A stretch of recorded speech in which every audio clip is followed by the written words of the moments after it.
제가 차트를 한 개 보여드리면서 말씀을 시작하겠습니다. So let me share a chart. 잘 보이지 않는데요. 미국의 갤럽이라고 아시죠?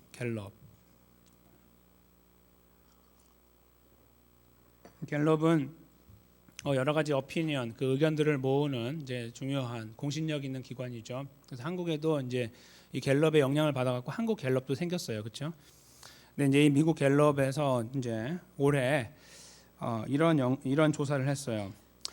질문인데요. 2019년에 크리스마스 곧 성탄절을 축하할 예정이 있습니까? 이런 질문입니다. 다른 말로 하면 성탄절을 이렇게 즐겁게 지낼 겁니까? 뭐 이런 거죠. 그런데 어떻게 생각하세요? 100% 다 예스라고 하셨을 것 같아요, 사람들이? 아니요, 그렇지 않고 7%는 아니요, 전혀 계획이 없습니다, 이렇게 말을 했고 93%만 하겠다고 했어요. 93%. 그럼 그 93%에게 물어봤어요. 왜 이 성탄절을 지키려고 합니까? 이렇게 질문을 하니까 35%가 예수 그리스도 때문입니다, 이렇게 말을 했어요. 예수님이 그날 오셨거든요 라고. 몇 퍼센트가요? 35%. 그리고 32%는 이렇게 말했어요. 그냥 뭐 교회에서 하는 거잖아요, 뭐 이렇게 대충 넘어갔어요. 구렁이 담 넘어가듯이. 마지막 26%는 뭐라고 했냐면 전혀 기독교와 관계없는 겁니다. 전혀 기독교와 관계없는 겁니다. 그거 연결하지 마십시오라고 강하게 부정했습니다. 93% 중에 쪼개고 쪼갰을 때 보면 겨우 35%만 예수님이라는 이름을 제대로 이야기하는 그런 경우였던 것이죠. 14년 전인 2005년에도 이런 연구를 했었어요. 이런 조사를 했는데 그때는 47%가 예수님 때문이라고 말을 했어요. 그때는 15년 전이에요. 괜찮았죠? 근데 또 공교롭게도 2010년, 그러니까 지금 9년 전이었는데 그때는 좀 올라갔어요. 분위기가 그랬는지 몰라도 50%가 예수님 때문이라고 이야기했어요. 예수님 때문에 성탄절이 의미가 있다, 이렇게 말을 했었어요. 근데 올해는 몇 퍼센트요? 2019년에는 35%. 이 폭이 굉장히 많이 떨어졌어요. 뭐 교회가 사회에 미친 영향이 너무 부정적이었기 때문일 수도 있어요. 그렇죠? 뭐 대통령을 비롯해서 위정자들이 갖고 있는 도덕적인 문제 같은 것들이나 아니면 뭐 정치뿐만 아니라 경제적인 문제에서도 그렇고 사회적인 영향력에서도 그리스도인들이 갖고 있는 영향력이 굉장히 비관적이기 때문일 수도 있습니다. 그렇죠?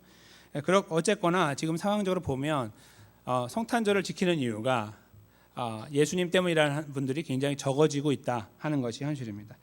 그래서 저희들은 여기에서 또 한 가지가 있어요. 그 아까 말씀드린 이제 그 그리스도인들 중에 이제 그리스도인들 중에만 보는 거예요. 그러니까 지금 일반 사람들을 다 모아서 했던 게 이제 35%인데 그 중에 그러면 그리스도인들만 모아요. 근데 그리스도인이라고 하는 건 정확하게 말하면 개신교예요. 개신교에 있는 분들, 캐톨릭하고 좀 다르게 이제 따로따로 데이터가 있는데 제가 이제 개신교만 갖고 왔어요. 그러면 그 중에서 50%만 그리스도 때문에 성탄절을 지킨다고 말을 했고요. 교회 잘 다니는 저희 같은 사람들이고요.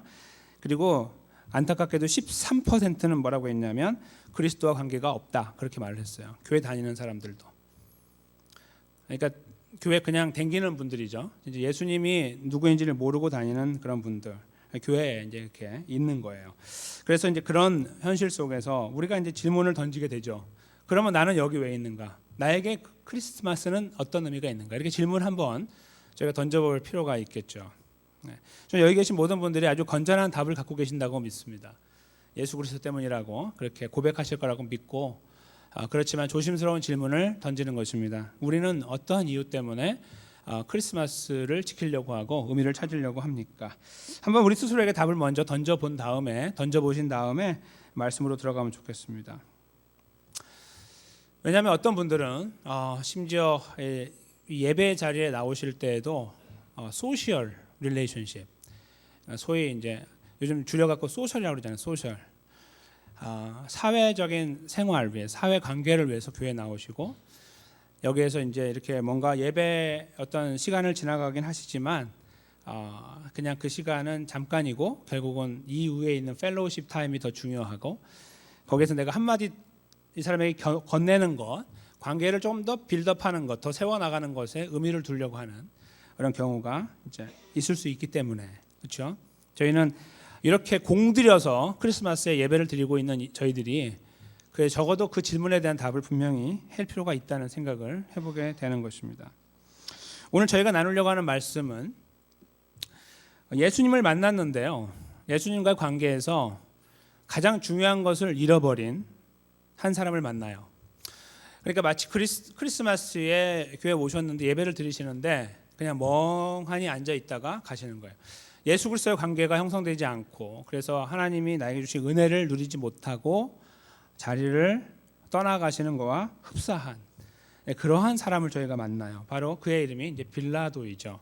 저희가 이 본문을 잠깐 나누면서 그리스도인으로서 저희가 크리스마스에 성탄절에 어떠한 부분에서 의미를 찾고 또 감사할 것인가, 그것이 왜 감사할 것인가, 이런 부분들을 좀 저희가 좀 이렇게 깊이 있게 물어보면서 답을 찾아가는 시간을 가지면 좋겠습니다.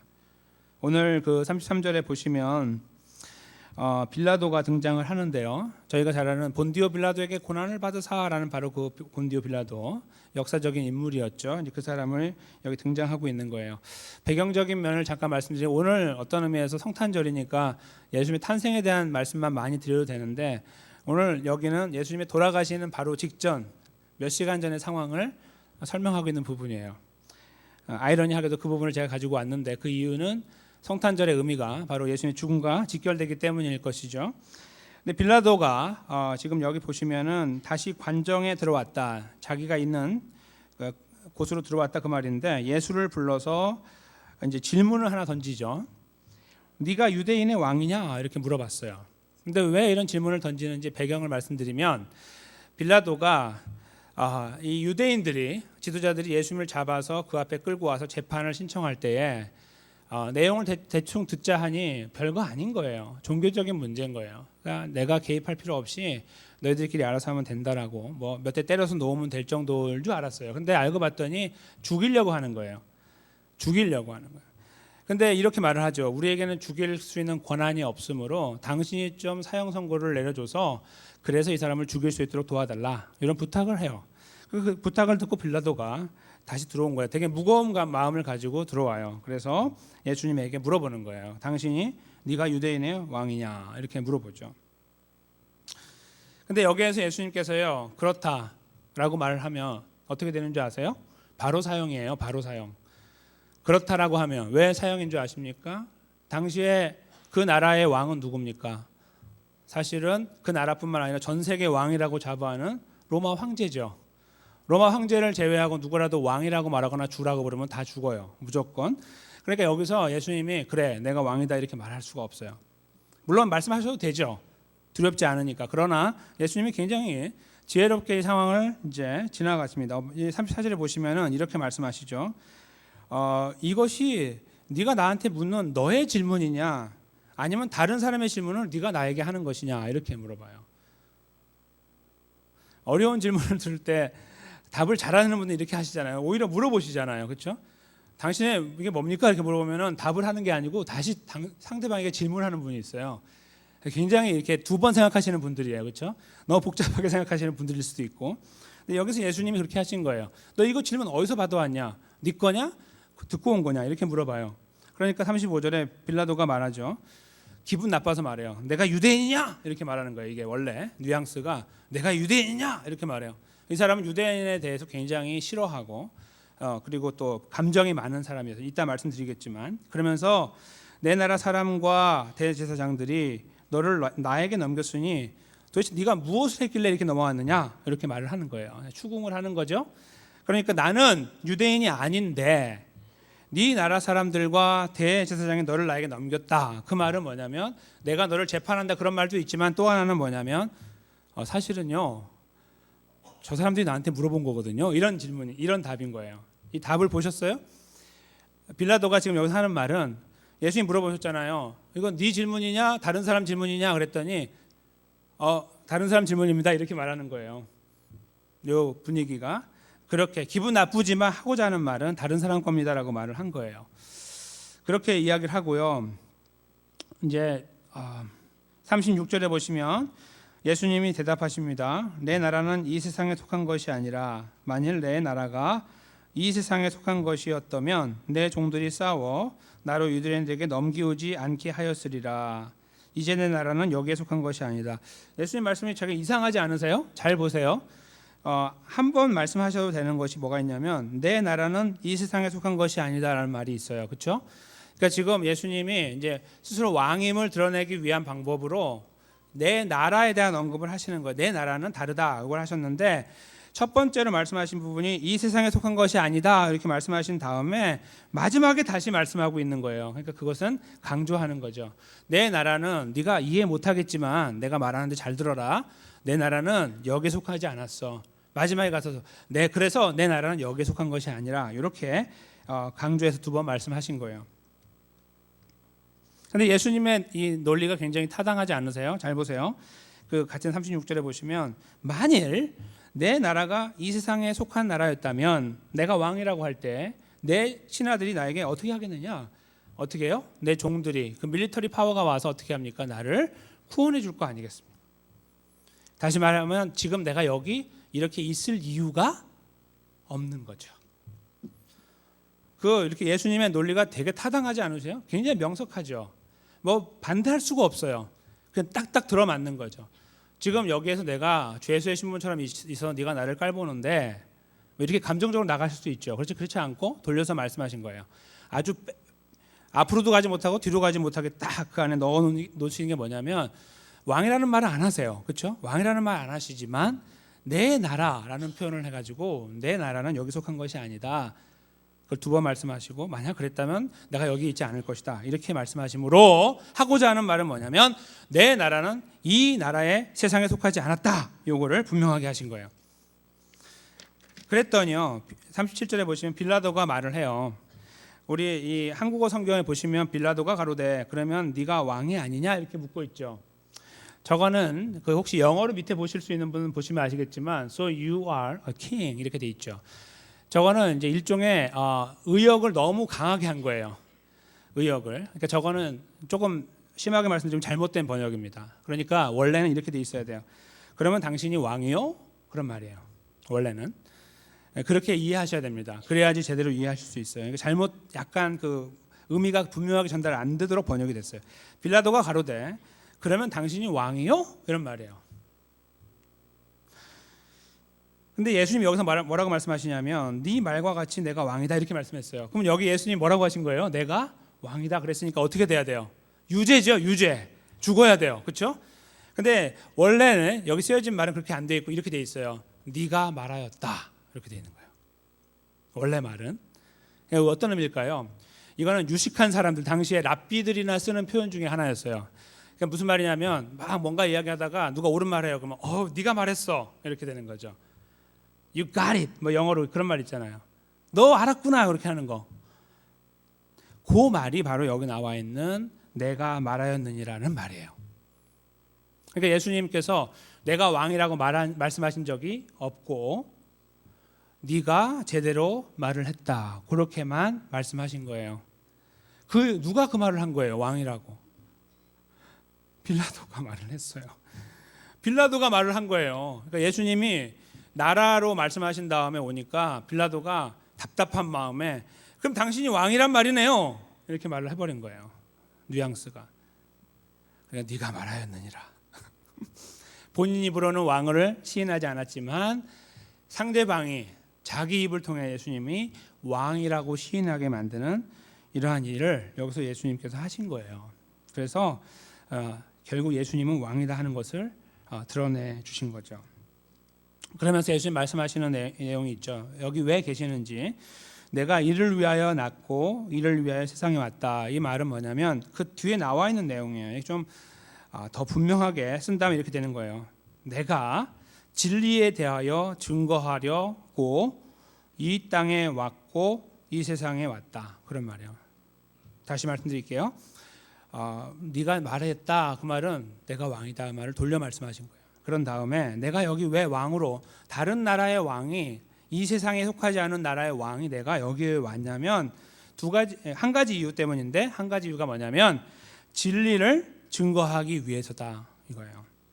그래서 예수님이 이렇게 말씀하세요. 내가 이를 위하여 낳고 태어났고, 그런 말이죠. 또 하나는 세상에 왔다, 그런 말이야. 둘 다 같은 말이죠.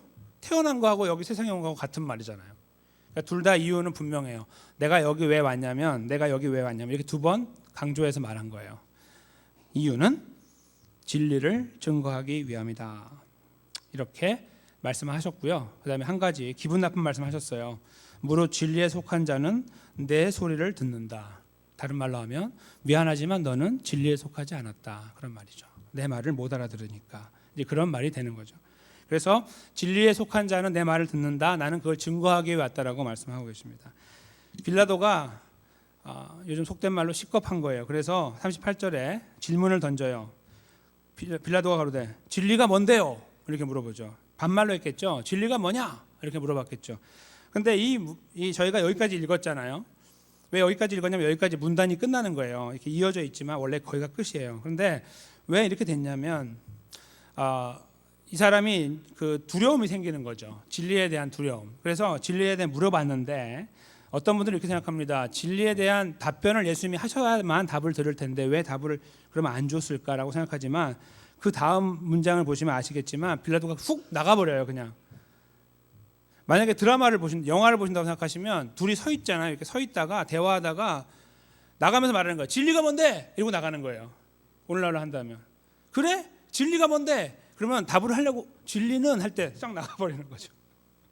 들을 준비가 안 돼 있는 그냥 아무 의미 없는 질문 던지고 나간 거예요. 그러니까 여기 그 다음 보면 밖으로 나가요. 그래서 밖에 나가서 이 사람에게 내가 죄를 찾지 못했다, 그런 말을 이제 해요. 이스라엘 백성들에게.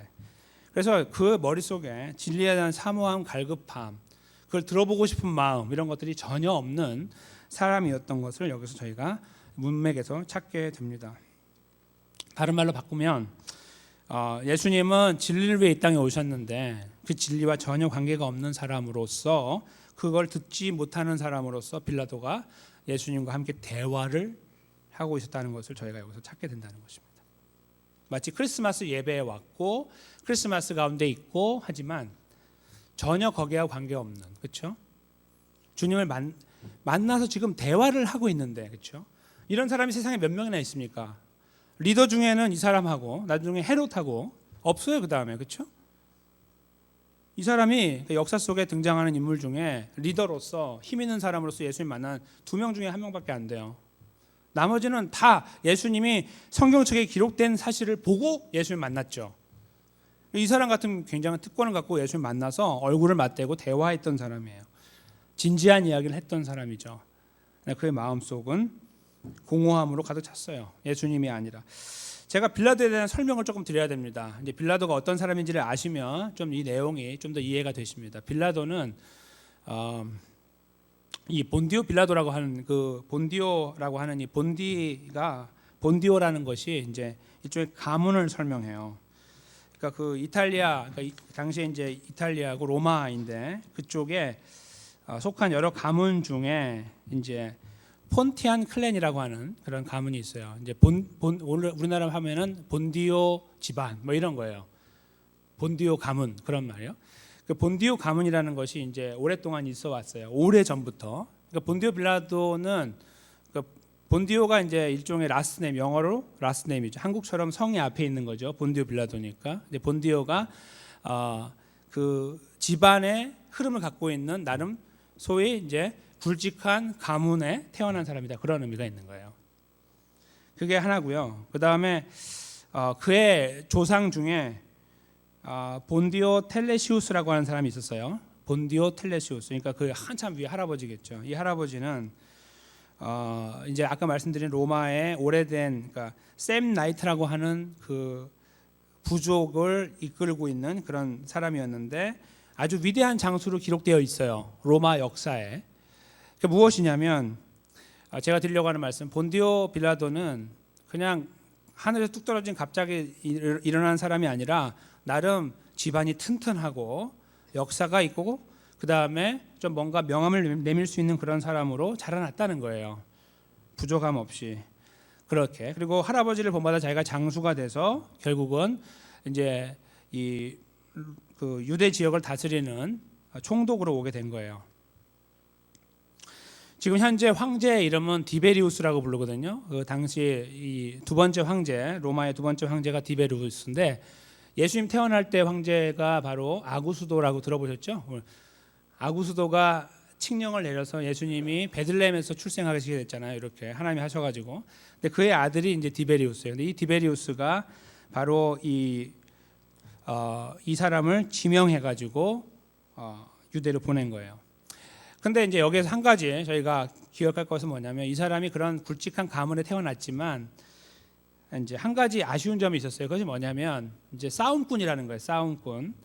로마는 싸움꾼들, 그러니까 싸움 잘하는 장수들이 이끌어가는 건 맞지만 실제로는 원로원이라고 하는 정치 어떤 기구가 있기 때문에 거기 들어가지 못하면 다 뭐 아무것도 아닌 거예요. 그냥 이렇게 손 발밖에 되지 않지 뭔가 역사를 이룰 만한 일들을 하지 못해요. 그냥 하라는 대로 하고 가라면 가고 오라면 오는 그런 거에 불과한 거죠, 장수가. 그 한 가지 단점을 갖고 있었던 거예요. 힘은 세고 뭔가 노력을 해가지고 여기까지 왔고 유대의 총독까지 됐지만 사실은 또 실제적인 파워에서는 약한 사람이에요. 그래서 이 사람이 나름 굉장한 야망을 갖고 있었던 것으로 분석이 돼요. 왜냐하면 이 사람이 실제로 총독이 됐을 때 나이가 36 아니면 37이었어요. 왜냐하면 BC 12년에 태어났거든요. 그러니까 당시에 한 26년 정도쯤에 임명했을 거로 예상했기 때문에 보면 나이가 36, 7 그쯤 되는 거예요. 당시에 그 나이는 굉장히 젊은 나이고 예수님보다 별로 차이가 안 나요, 그렇죠? 그리고 그 나이에 총독이 된다는 것은 대단한 거예요. 그러니까 나름 굉장히 노력을 하고 있는 사람이고 가문도 좋았지만 자기의 자격지심을 극복하기 위해서, 왜냐하면 정치적인 파워가 없기 때문에 많이 노력했던 사람이라는 거예요. 그리고 이 사람은요, 그 이제 요세푸스라고 하는 역사가가 잘 기록을 하고 있는데 그 중에 한 가지가 굉장히 자부심이 강해서, 아까 제가 말씀드린 거 있잖아요. 유대인을 굉장히 싫어한다고. 보통 이제 유대 지역에 와서 총독을 하게 되면은 한 가지 유의할 점이 있었어요. 그게 뭐냐면 총독들이 조심하는 게 뭐냐면, 유대인들이 무엇을 싫어하냐면 우상을 싫어하잖아요. 우상 만드는 걸 거부하니까 그 심지어 황제 깃발에 있는 로마 깃발에 보면 황제 국호가 그 문장이 들어가 있는데 그거를 다 내려버렸어요. 들지 않고 들어갔어요. 왜냐하면 심기를 건드리면 힘드니까. 처음부터 부딪히고 하니까 그런 거 없애기 위해서 고개를 숙이고 들어가서 정치를 한 거예요.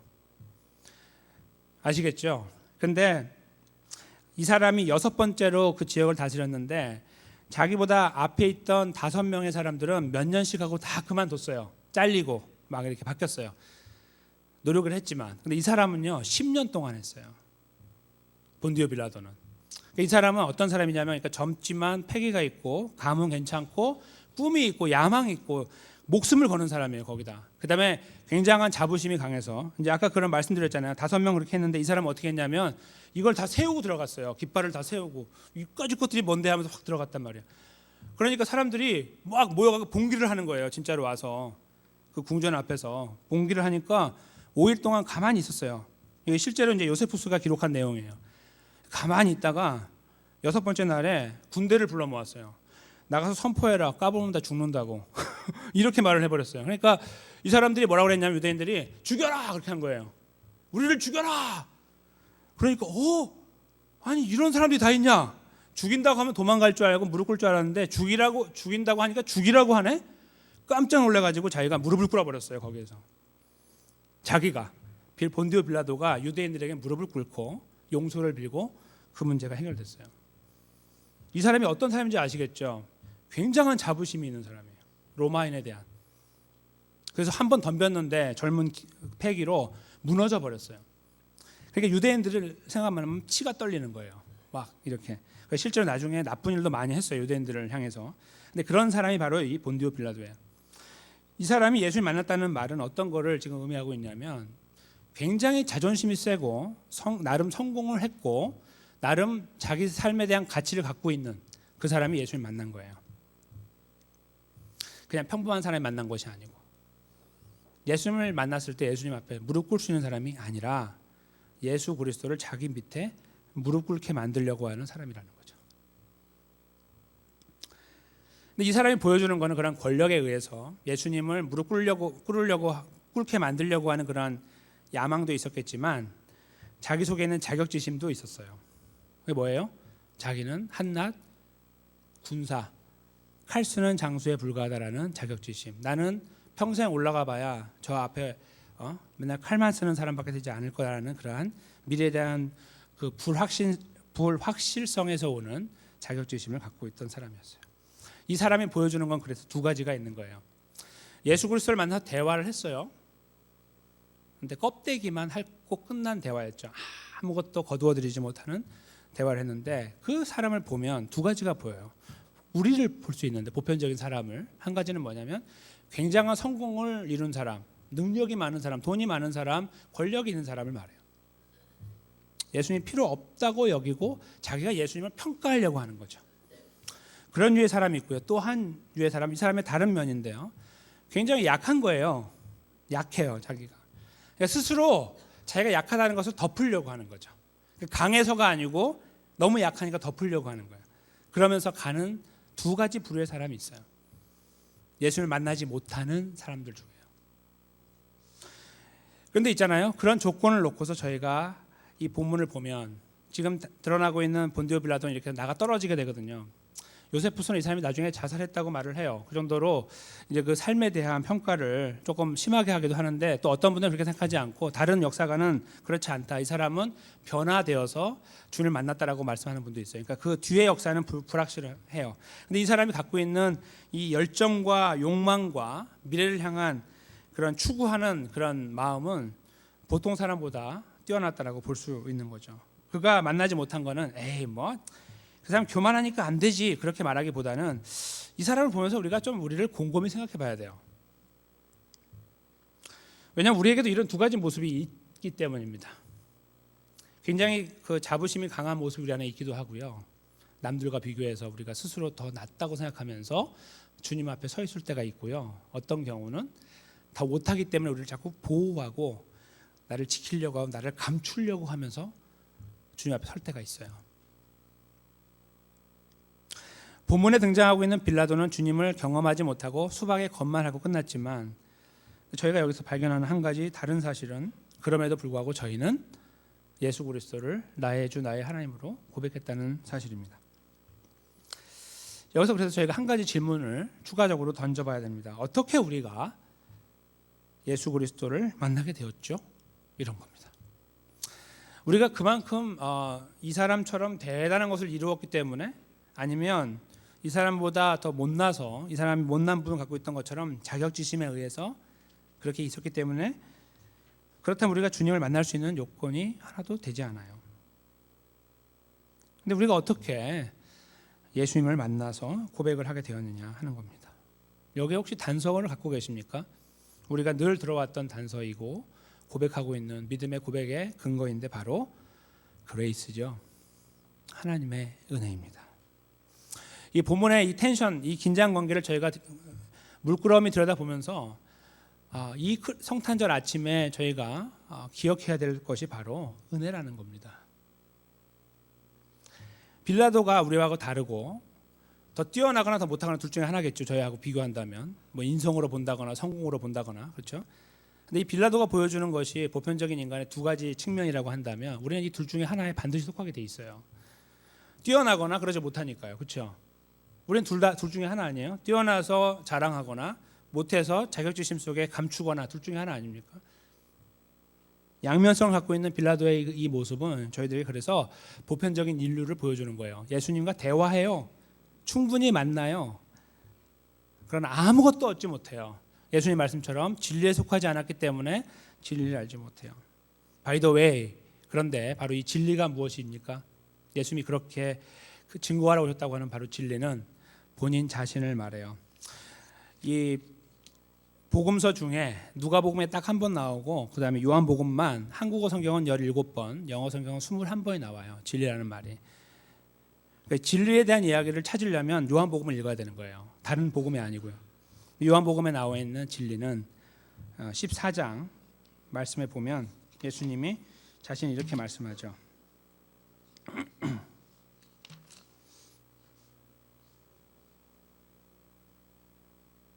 6절 말씀입니다. 예수께서 가라사대 내가 곧 길이요 진리요 생명이니 나로 말미암지 않고는 아버지께로 올 자가 없느니라.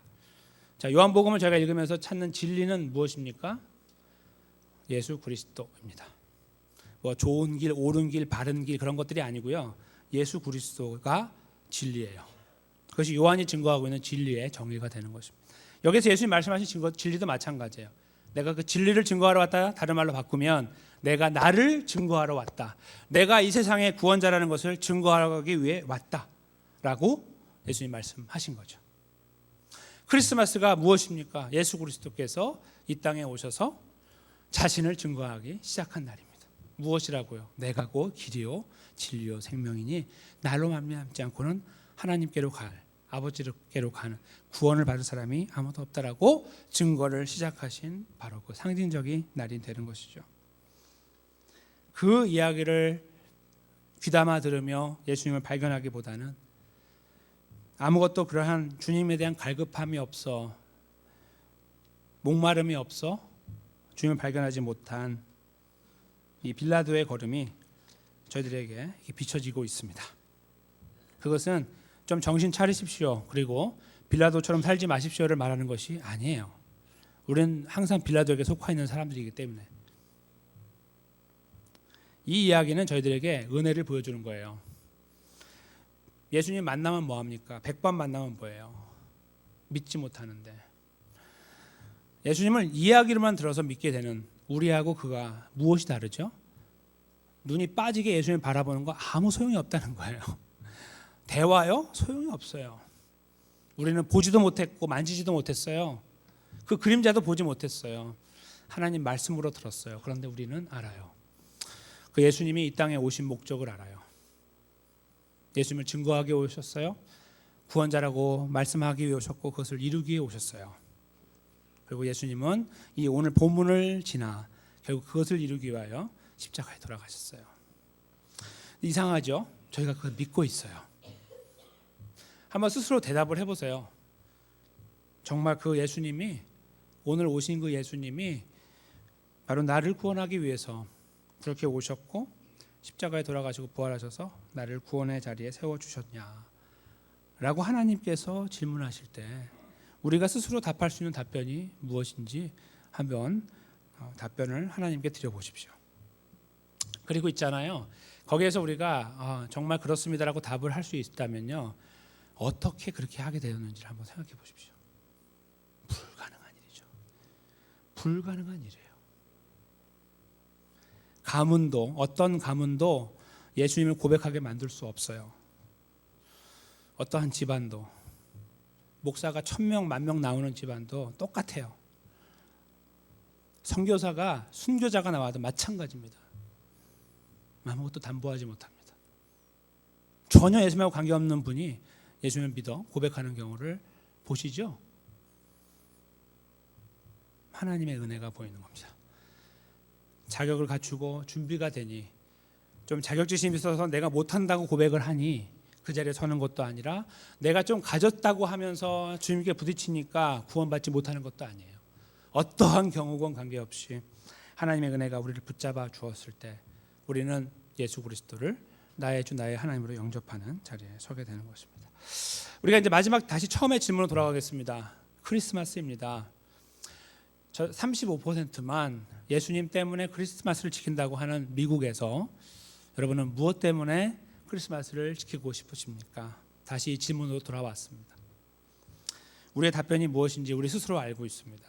저는 이 답변이 오늘 이 말씀의 근거에서 분명하게 보여지기 원합니다. 그저 우리가 어느 정도 살아왔던 삶의 내용을 바탕으로 하나님께 그걸 드리면서 거기에서 뭔가 얻고 칭찬을 받고 하려는 그러한 얄팍한 생각을 버리시고요. 이 사람을 바라볼 때 이해가 되지 않았던 좀 예수님하고 이렇게 대화를 진지하게 했으면 그 진지함 앞에 좀 녹아졌으면 좋았을 텐데라고 하는 이 사람, 그렇죠? 그러나 전혀 관계없는 삶을 살아가는 이 사람을 보면서 혀만 차고 있는 것이 아니라 나도 이런 사람인데, 그렇죠? 나도 이런 사람이고 나는 이런 사람보다 못할 수도 있는 사람이고 한데 나는 어떻게 하여 주님을 나의 주 나의 하나님으로 고백하고 있는가? 바로 저희는 이 시점에 딱 멈춰 서야 된다는 거예요. 바로 거기에 저희가 멈춰 서야 돼요. 저는 이것이 우리들의 답변이 되기 원합니다. 예수님 때문이죠라고 하는 그냥 밖으로 드러내는 답이 아니라 너무 감격스러워서 답을 못하는 거죠. 입을 열지 못할 정도로. 왜 크리스마스를 지키세요? 왜 즐거워하세요? 그게 말이죠 하고 답이 안 나와요. 왜냐하면 나와 똑같고 나보다 못하고 나보다 잘난 사람도 예수 그리스도를 나의 주로 영접하는 일을 하지 못하는 경우가 허다한데, 내가 무엇이길래 하나님 나를 사랑하셨고 이 성탄의 의미를 다른 각도에서 바라보게 하시고 나를 위해 이 땅에 오셨다고 나의 주님이라고 고백하게 만들어 주셨는가? 저희가 바로 이러한 답변 위에서 머물러 있을 수 있다면 저희는 연회와 다른 보다 깊고 넓고 풍성한 주님의 은혜를 누리는 성탄의 자리에 서 있을 수 있다고 생각합니다. 선물을 많이 받아서, 칭찬을 많이 받아서, 격려를 받아서도 아니고, 누군가를 도와줬기 때문에 오는 희열도 아니라 가장 본질적인 질문, 난 여기에 뭐 하고 있는가? 내가 여기 왜 앉아 있는가? 내가 여기서 주님을 예배하는 의미는 무엇인가를 바로 예수 그리스도의 오심의 이 자리에서 하나님의 은혜로 말미암아 내가 그것을 알고 있고 고백하게 되고 누리게 됐다는 사실 속에 서서 주님 감사합니다 라고 힘없이 읊조릴 수 있을 때 하나님이 기뻐하시고 또 저희가 거기에서 다른 어떤 것으로도 해결할 수 없고 채울 수 없는 인생의 만족, 감사와 기쁨과 소망을 확인하고 우리 것으로 회복하고 세워나갈 수 있는 그런 자리에 설 수 있다고 저는 분명히 믿습니다. 바로 저희 여기 계신 모든 분들께서 바로 그런 은혜 가운데 다시 한번 견고하게 세워주시기를 주님의 이름으로 간절히 축원합니다.